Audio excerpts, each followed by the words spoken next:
ಇವತ್ತು ಅಖಿಲ ಭಾರತ ಶರಣ ಸಾಹಿತ್ಯ ಪರಿಷತ್ತು ಮತ್ತು ರಮಣಶ್ರೀ ಪ್ರತಿಷ್ಠಾನ ಎರಡೂ ಸೇರಿ ರಮಣಶ್ರೀ ಶರಣ ಪ್ರಶಸ್ತಿ ಪ್ರದಾನ 2024 ಹಮ್ಮಿಕೊಂಡಿದ್ದಾರೆ. ಕಳೆದ ವರ್ಷ ಕೂಡ ನಾನು ಈ ಕಾರ್ಯಕ್ರಮದಲ್ಲಿ ಭಾಗವಹಿಸಿದ್ದೆ. ಬಸವರಾಜ ಬೊಮ್ಮಾಯಿ ಅವರು ಕೂಡ ಬಂದಿದ್ದರು ಕಾರ್ಯಕ್ರಮ. ಈ ಸಾರಿನೂ ಬಂದಿದ್ದಾರೆ. ನನಗೆ ಬರಲೇಬೇಕು ಅಂತೇಳಿ ವಿಶ್ವೇಶ್ವರ ಭಟ್ ಅವರು ಮತ್ತು ಷಡಕ್ಷರಿಯವರು ಬಂದು ಕರೆದಿದ್ರು. ಹಾಗಾಗಿ ಸಾಮಾನ್ಯವಾಗಿ ಬಸವಣ್ಣನವರ ಕಾರ್ಯಕ್ರಮಕ್ಕೆ ನಾನು ತಪ್ಪಿಸಿಕೊಳ್ಳಲ್ಲ. ಶರಣ ಸಾಹಿತ್ಯ ಅಂತಂದ್ರೆ ಬಸವಾದಿ ಶರಣರಿಂದ ಮೂಡಿ ಬಂದಂತ ಒಂದು ಸಾಹಿತ್ಯ. ಹಾಗಾಗಿ ನಾನು ಯಾವ ಕಾರಣಕ್ಕೂ ಕೂಡ ಬಸವಾದಿ ಶರಣರ ಕಾರ್ಯಕ್ರಮ ಇದ್ರೆ ಆ ಕಾರ್ಯಕ್ರಮಕ್ಕೆ ತಪ್ಪದೆ ಬರ್ತೇನೆ. ಆಮೇಲೆ ಬಸವಣ್ಣವರ ವಿಚಾರಗಳಿದ್ದಾವಲ್ಲ, ಅವರ ತತ್ವಾದರ್ಶಗಳಿದ್ದಾವಲ್ಲ, ಅವುಗಳನ್ನ 100ಕ್ಕೆ 100 ಪಾಲನೆ ಮಾಡಕ್ ಆಗದೇ ಇದ್ರೂ ಕೂಡ ಪಾಲನೆ ಮಾಡತಕ್ಕಂಥ ಪ್ರಯತ್ನವನ್ನ ಮಾಡ್ತೇನೆ ಅಂತಕ್ಕಂಥ ಮಾತುಗಳು.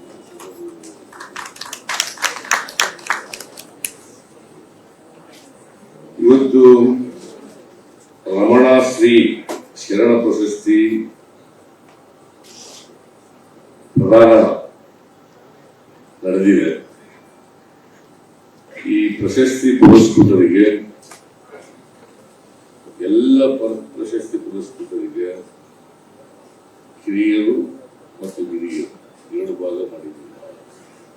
ಹಿರಿಯರು ಒಂದು ಭಾಗ ಮಾಡಿದ್ದೀವಿ, ಹಿರಿಯರು ಒಂದು ಭಾಗ ಮಾಡಿದ್ದೀವಿ. ಅವರಿಗೆ ಎಲ್ಲ ಪ್ರಶಸ್ತಿ ಪುರಸ್ಕೃತರಿಗೆ ಅಭಿನಂದನೆಗಳನ್ನು ಹೇಳಲಿಕ್ಕೆ ಅವರೆಲ್ಲರೂ ಕೂಡ ಹಿರಿಯರಿಗೂ ಬಹಳ ಸಮಯ ಇದೆ. ಹಿರಿಯರಿಗೂ ಕೂಡ ಪ್ರಶಸ್ತಿಗಳು ಈಗ ರಾಜೂರವರು ಬಹಳ 3ನೇ ಪ್ರಶಸ್ತಿ ಇತ್ತು. 3ನೇ ಪ್ರಶಸ್ತಿ ಸಿಗ್ತಾ ಇದೆ ಅವರಿಗೆ. ಶರಣ ಸಾಹಿತ್ಯ ಪ್ರಶಸ್ತಿ ಸಾಹಿತ್ಯ ಪರಿಷತ್ತಿನಿಂದ ಅಂತೇಳಿ. ಅವರು ಇನ್ನೂ ರಿಟೈರ್ಡ್ ಆಗಿರೋದು 74. ಆರೋಗ್ಯ ಚೆನ್ನಾಗಿದೆ. ಸುರುಚಿ ಅವರು 96.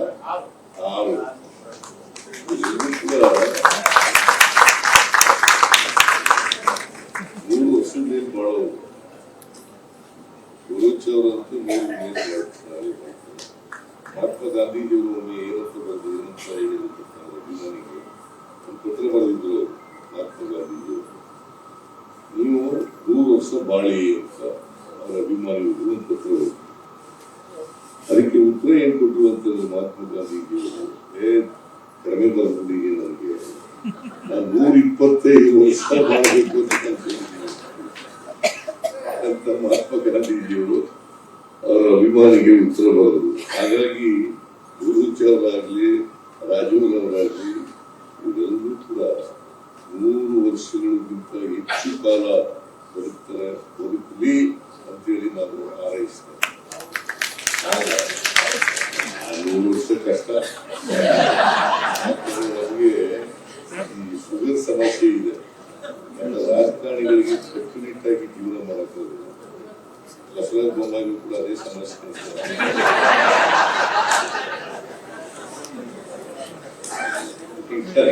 ರಾಜಕಾರಣಿಗಳು ಕಾಲಕ್ಕೆ ಊಟ ಮಾಡಕ್ಕಾಗಲ್ಲ, ಕಾಲಕ್ಕೆ ದಿನ ಬೆಳಿಗ್ಗೆ ಇದ್ದು ಎಕ್ಸರ್ಸೈಸ್ ಮಾಡಕ್ಕಾಗಲ್ಲ, ವಾಕ್ ಮಾಡಕ್ಕಾಗಲ್ಲ.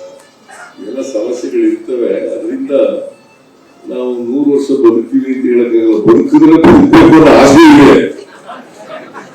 100 ವರ್ಷಕ್ಕಿಂತ ಜಾಸ್ತಿ ಬದುಕಬೇಕು ಅನ್ನೋ ಆಸೆ ಇದೆ. ಆದ್ರೆ ಗೊತ್ತಿಲ್ಲ. ಅದೇನೇ ಇಲ್ಲಿ ನಾನು ಅದ್ರ ಬಗ್ಗೆ ಅಷ್ಟೊಂದು ತಲೆ ಕೆಡಿಸ್ಕೊಳಕ್ ಹೋಗಲ್ಲ. ಅವರಿಗೆ ಆಯುಷು ಆರೋಗ್ಯಗಳು ಎಲ್ಲರೂ ಪುರಸ್ಕೃತರಿಗೆ ದೊರಕಲಿ ಅಂತ ಹೇಳಿ ನಾನು ದೇವರಲ್ಲಿ ಪ್ರಾರ್ಥನೆಯನ್ನು ಮಾಡಿ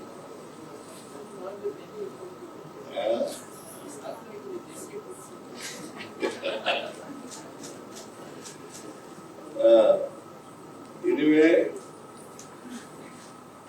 ಈ ಶರಣ ಸಾಹಿತ್ಯ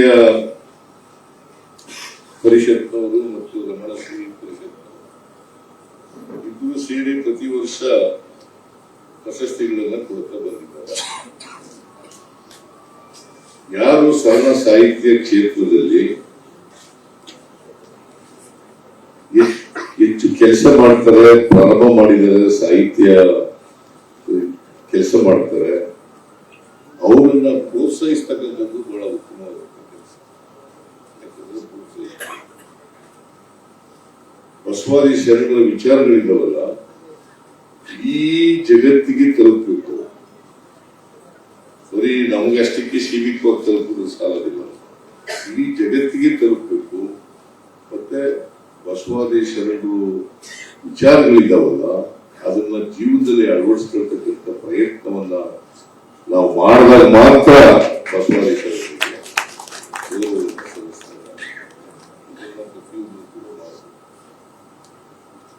ಬಸವಣ್ಣ ಮತ್ತು ಅವರ ಅನುಯಾಯಿಗಳು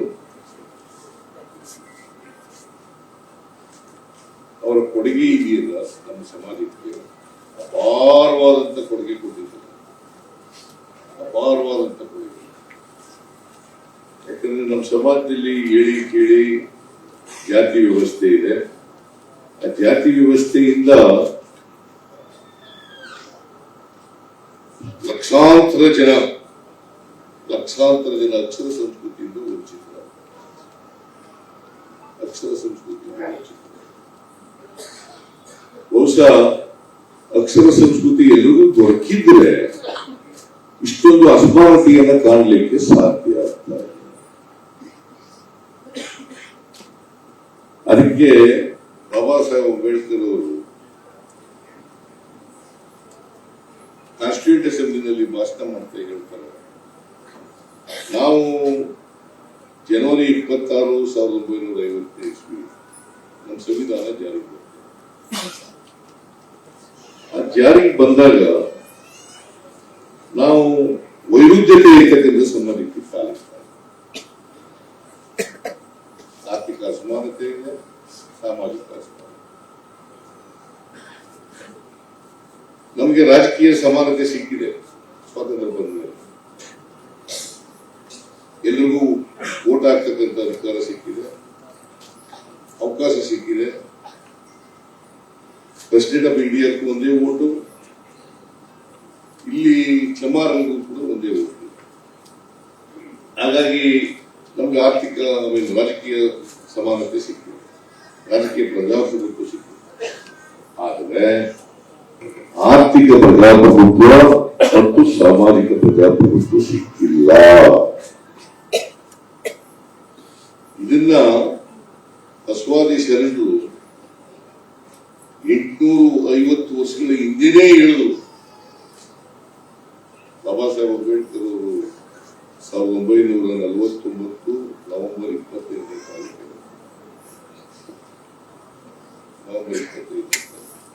ಇದನ್ನ ಬಸವಾದಿ ಶರಣರು ಬಹಳ ಹಿಂದೆನೇ ಹೇಳಿದ್ರು. ಸಮಾನತೆಯ ಸಮಾಜ ನಿರ್ಮಾಣ ಆಗಬೇಕು. ಸಮಾನತೆಯ ಸಮಾಜ ನಿರ್ಮಾಣ ಆಗ್ಬೇಕಾದ್ರೆ ಜಾತಿ ವ್ಯವಸ್ಥೆ ಹೋಗ್ಬೇಕಲ್ಲ. ಇವತ್ತು ಜಾತಿ ವ್ಯವಸ್ಥೆ ಇದೆ. ಬಸವಾದಿ ಶರಣರು ಜಾತಿ ವ್ಯವಸ್ಥೆ ಹೋಗಿ ಮಾನವೀಯತೆಯಿಂದ ಕೂಡಿರ್ತಕ್ಕಂಥ ಒಂದು ಸಮಾಜ ನಿರ್ಮಾಣ. ಅಲ್ಲಿ ಎಲ್ಲರೂ ಸಮಾನರಾಗಿರ್ಬೇಕು, ಎಲ್ರಿಗೂ ಸಮಾನ ಅವಕಾಶಗಳಿರ್ಬೇಕು, ಮತ್ತೆ ವೈಚಾರಿಕತೆ ಇರಬೇಕು, ಕರ್ಮ ಸಿದ್ಧಾಂತ ಇರಬಾರ್ದು, ಮೌಢ್ಯಗಳು ಇರಬಾರ್ದು. ಏನ್ ಕರ್ಮ ಸಿದ್ಧಾಂತ ಈಗಲೂ ನಾವು ಫಾಲೋ ಮಾಡ್ತೀವಿ. ನಾವು ಬಹಳ ಜನ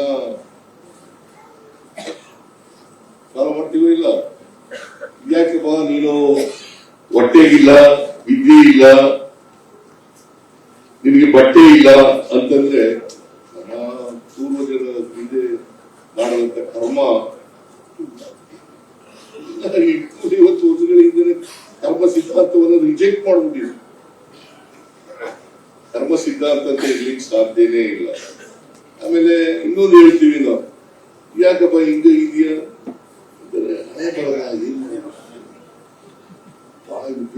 ಇದನ್ನ ಹೇಳ್ತೀವಿ. ಅದಕ್ಕೆ ವೈಚಾರಿಕತೆಯಿಂದ ವೈಜ್ಞಾನಿಕತೆಯಿಂದ ಕೂಡಿರ್ತಕ್ಕಂಥ ವಿದ್ಯೆ ಮಾತ್ರ ಇದಕ್ಕೆಲ್ಲ ಪರಿಹಾರ ಸಿಕ್ಕಕ್ಕೆ ಸಾಧ್ಯ. ಹಣೆ ಬರೆದಿರ್ತಾನ ದೇವರು, ಯಾವ ದೇವರು ಬರೀಕ್ ಸಾಧ್ಯನೇ ಇಲ್ಲ. ಮನು ಬಳಿಗಾರನ ಕನ್ನಡ ಸಾಹಿತ್ಯ ಪರಿಷತ್ ಅಧ್ಯಕ್ಷರಾಗುವಂತ ನಾವು ಕೊಟ್ಟಿದ್ರ, ನನಗೆ ಚೀಫ್ ಮಿನಿಸ್ಟರ್ ಆಗುವಂತ ಬಂದಿದ್ರ, ಬಸವರಾಜ್ ಬೊಮ್ಮಾಯಿ ಅವರಿಗೆ ಚೀಫ್ ಮಿನಿಸ್ಟರ್ ಆಗ್ಬಿಡಪ್ಪ ಅಂತ ಬರೆದ್ಬಿಟ್ಟಿದ್ರ. ಅದು ಬರೀಲಿಕ್ಕೆ ಸಾಧ್ಯನೇ ಇಲ್ಲ. ನನ್ನ ಬ್ರದರ್ಸ್ ಎಲ್ಲ ಹೊಲ ಉಳ್ತಾ ಇದ್ರು, ಅವ್ರಿಗೆಲ್ಲ ಹೊಲ ಉಳುವಪ್ಪ ಅಂತ ಬರೆದ್ಬಿಟ್ರ. ಯಾವ ದೇವರು ಬರೆಯಕ್ಕೆ ಸಾಧ್ಯ ಆಗ್ತದೆ? ನಾವು ಗೊತ್ತಿಲ್ದೇನೋ ವಿದ್ಯಾವಂತರು ಕೂಡ ಇದನ್ನು ಬಳಸ್ತೀವಿ. ಮೌಢ್ಯಗಳನ್ನ ಆಚರಣೆ ಮಾಡ್ತೀವಿ, ಕಂದಾಚಾರಗಳನ್ನ ಆಚರಣೆ ಮಾಡ್ತೀವಿ, ಕರ್ಮ ಸಿದ್ಧಾಂತವನ್ನ ಫಾಲೋ ಮಾಡ್ತೀವಿ. ಇದನ್ನು ಬಿಟ್ಟಾಗ ಮಾತ್ರ ಬಸವಾದೀಶರಿಗೆ ನಾವು ಗೌರವವನ್ನು ಸಲ್ಲಿಸ್ತಾರೆ. ಈಗ ನಾವು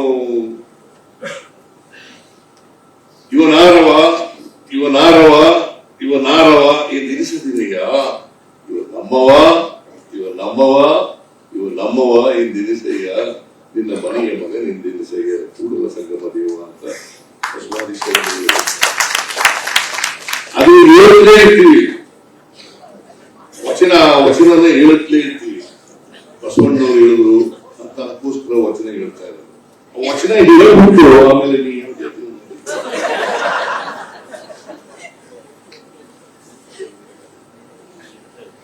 ಸೊ ಈ ಬಿಡ್ಬೇಕಲ್ಲ ನಾವು. ಅದ್ ಬಿಟ್ಟಾಗ ಮಾತ್ರ ಬಸವಾದೀಶರಿಗೆ ನಾವು ಗೌರವ ಸಲ್ಲಿಸಿದಾಗ ಅದನ್ನ ಮಾಡ್ಬೇಕು. ಯಾಕಂದ್ರೆ ನಮ್ಮ ಸಮಾಜದಲ್ಲಿ ಇವತ್ತು ಕೂಡ ಆರ್ಥಿಕ ಅಸಮಾನತೆ, ಸಾಮಾಜಿಕ ಅಸಮಾನತೆ, ರಾಜಕೀಯ ಅಸಮಾನತೆಗಳಿದ್ದಾವೆ. ಇವನ್ನೆಲ್ಲ ಹೋಗ್ಲಾಡಿಸ್ಬೇಕಾದ್ರೆ, ಸಮ ಸಮಾಜ ನಿರ್ಮಾಣ ಆಗ್ಬೇಕಾದ್ರೆ ಬಸವಾದಿ ಶರಣರು ಕಂಡಿದ್ದಂತ ಕನಸು ಅದು ನನಸಾಗ್ಬೇಕಾದ್ರೆ, ಯಾಕಂದ್ರೆ ಸಮಾನತೆಯ ಸಮಾಜ ಅಂತ ಕನಸ್ಬೇಕು.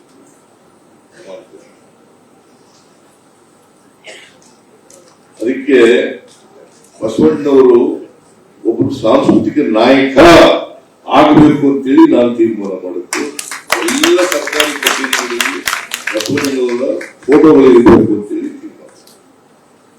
ಅಟ್ಲೀಸ್ಟ್ ಬಸವಣ್ಣವ್ರ ಜ್ಞಾಪಕನಾದ್ರು ಮಾಡ್ಕೋಬೇಕಲ್ಲ, ಜ್ಞಾಪಕ ಮಾಡ್ಕೊಂಡು ಆ ವಿಚಾರಗಳನ್ನಾದ್ರು ಜ್ಞಾಪಕ ಮಾಡ್ಕೋಬೇಕಲ್ಲ. ಬಸವಣ್ಣ ಆಗೋದ್ ಕಷ್ಟ, ಬಸವಾದಿ ಶರಣರಾಗೋದ್ ಕಷ್ಟ. ಅಟ್ಲೀಸ್ಟ್ ಅವ್ರು ನಡೆದಂತ ದಾರಿ ಇದೆಯಲ್ಲ, ಅವ್ರು ತೋರ್ಸ್ಕೊಟ್ಟಂತ ದಾರಿ, ಆ ದಾರಿನಲ್ಲಿ ನಡೀತಕ್ಕಂಥ ಪ್ರಯತ್ನ ಮಾಡದೆ ನಾವು ಬಸವಾದಿ ಶರಣರಿಗೆ ಸಲ್ಲಿಸ್ತಕ್ಕಂಥ ಅಲ್ವಾ? ಅದನ್ನ ನಾವು ನೀವೆಲ್ಲ ಮಾಡಿ ಅದ ಸಾಹಿತ್ಯ ಕ್ಷೇತ್ರದಲ್ಲಿ ಸಾಹಿತ್ಯ ಆ ಕೆಲಸವನ್ನು ಮಾಡಲಿ, ಜನರಿಗೆ ತಲುಪಿಸ್ತಕ್ಕಂಥ ಕೆಲಸವನ್ನು ಮಾಡಲಿ ಅಂತೇಳಿ, ಸಮಾಜದಲ್ಲಿ ಬದಲಾವಣೆ ತರ್ತಕ್ಕಂಥ ಪ್ರಯತ್ನವನ್ನು ಮಾಡಲಿ ಅಂತೇಳಿ ಈ ಸಂದರ್ಭದಲ್ಲಿ ಹೇಳಿ ನಾನು ಹೆಚ್ಚು ಮಾತನಾಡ್ಲಿಕ್ಕೆ ಹೋಗಲ್ಲ. ಬಸವರಾಜ ಬೊಮ್ಮಾಯಿಯವರು ಕೂಡ ಮಾತಾಡ್ತಾರೆ. ನೀವೆಲ್ಲರೂ ಕೂಡ ನಾವು ವಚನ ಸಾಹಿತ್ಯ ಈ ಪರಿಷತ್ತನ್ನ ಮಾಡ್ಕೊಂಡಿರೋದೇ ಆ ಉದ್ದೇಶ ಅಲ್ವಾ? ಬಸವಾದೀಶರು ಅದಕ್ಕೆ ನಾನು ಮೊದಲನೇ ಸಾರಿ ಪ್ರಮಾಣವಚನ ಸ್ವೀಕಾರ ಮಾಡಿದ್ನಲ್ಲ, ಆ ಸ್ವೀಕಾರ ಮಾಡಿದ್ದು ಯಾಕೆ ಅಂತಂದ್ರೆ ಅದು ಟೀಕೆ ಮಾಡಬಹುದು, ಅದು ಬೇರೆ ಪ್ರಶ್ನೆ, ಟೀಕೆ ಮಾಡಬಹುದು, ಆಡಂಬರಕ್ಕೋಸ್ಕರ ಮಾಡ್ಕೊಂಡಿದ್ದಾರೆ ಸಿದ್ದರಾಮಯ್ಯನವರು ಅಂತ ಹೇಳ್ಬೋದು. ಆದ್ರೆ ನಾನು ನಿಜವಾಗಿ ಅವ್ರ ದಾರಿನಲ್ಲಿ ನಡೀತಕ್ಕಂಥ ಪ್ರಯತ್ನವನ್ನು ಮಾಡ್ತಾ ಇದ್ದೇನೆ ಹೇಳಿ ನಾವೆಲ್ಲ ಪ್ರಯತ್ನ ಮಾಡೋಣ. ಅಂಥವರೇ ಸಮಾಜ ಬದಲಾವಣೆ ಆಗುತ್ತೆ. ಸಮಾಜದಲ್ಲಿ ಬದಲಾವಣೆ ಆಗದೇನೆ ಅಸಮಾನತೆ ಹೋಗ್ಲಿಕ್ಕೆ ಸಾಧ್ಯ ಇಲ್ಲ. ಅಸಮಾನತೆ ಹೋಗದೆ ಹೋದ್ರೆ ಜಾತಿ ವ್ಯವಸ್ಥೆ ಹೋಗಕ್ಕೆ ಸಾಧ್ಯ ಇಲ್ಲ. ಆರ್ಥಿಕ ಸಾಮಾಜಿಕ ಶಕ್ತಿ ಬಂದರೆ ಜಾತಿ ಹೋಗ್ಲಿಕ್ಕೆ ಸಾಧ್ಯ. ಆ ಶಕ್ತಿಯನ್ನ ತುಂಬತಕ್ಕಂಥ ಪ್ರಯತ್ನ ನಾವೆಲ್ಲ ಮಾಡೋಣ ಅಂತಕ್ಕಂಥ ಮಾತುಗಳನ್ನ ಹೇಳಿ ನನಗೆ ಈ ಸೋಮಶೇಖರ್ ಅವರು ಬೇಡಿಕೆ ಇಟ್ಟಿದ್ದಾರೆ, ಅನುದಾನ ಕೊಡಬೇಕು. ಆಮೇಲೆ ಅವರು ರಾಜೂರವರು ಬಸವ ಅಟ್ಟಪ್ಪ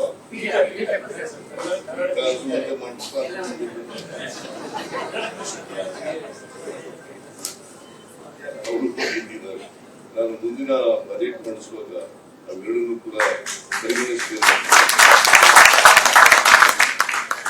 ಈ ಸಂದರ್ಭದಲ್ಲಿ ಹೇಳಿ ನನಗೆ ಆಹ್ವಾನ ಮಾಡಿ ಈ ಉತ್ತರ ಸಾಹಿತ್ಯ ಪರಿಷತ್ತು ಮತ್ತು ಕನ್ನಡ ಸ್ನೇಹ ಪರಿಷತ್ತು ಸೇರಿ ಪ್ರಶಸ್ತಿಗಳನ್ನು ಕಾರ್ಯಕ್ರಮದಲ್ಲಿ ಭಾಗವಹಿಸಿ ಅವರಿಗೆ ಪ್ರಶಸ್ತಿ ಪುರಸ್ಕೃತರಿಗೆ ಪ್ರಶಸ್ತಿ ನೀಡತಕ್ಕಂಥ ಅವಕಾಶ ಕಲ್ಪಿಸಿಕೊಟ್ಟಿದ್ದೀರಿ. ಅದಕ್ಕಾಗಿ ಎಲ್ಲ ವಚನ ಸಾಹಿತ್ಯ ಪರಿಷತ್ತವರಿಗೆ ಧನ್ಯವಾದಗಳನ್ನು ಹೇಳಿ ನನ್ನ ಮಾತು ಮುಗಿಸ್ತೇನೆ. ಜೈ ಹಿಂದ್, ಜೈ ಕರ್ನಾಟಕ, ಜೈ ಬಸವಣ್ಣ.